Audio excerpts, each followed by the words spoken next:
વડોદરાના શિનોર પંથકમાં સતત બીજા દિવસે વરસાદ. શિનોર, દામાપુરા, માંડવા સહિત ગ્રામ્ય વિસ્તારમાં વરસાદી માહોલ જામ્યો. શિનોર બજારના રોડ ઉપર વરસાદી પાણી વહેતા થયા. પંથકમાં સિઝનનો કુલ 45 ઇંચ વરસાદ ખાબક્યો છે. શિનોર પંથકમાં 153% વરસાદ નોંધાયો છે.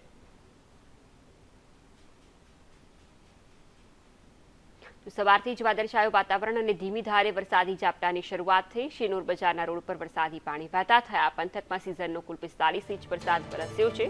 સરેરાશ કરતાં વધુ વરસાદ એટલે કે 153% વરસાદ અહીં વરસી ચૂક્યો છે. સિઝનનો અત્યાર સુધીનો આ વરસાદ નોંધાયો છે.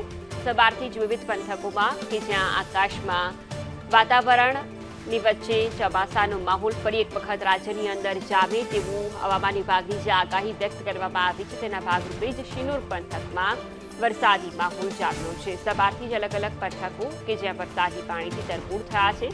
મુખ્ય બજારો પર પણ વરસાદી પાણી ફરી વળ્યા છે. આસપાસના વિસ્તારો પણ પ્રભાવિત થયા છે.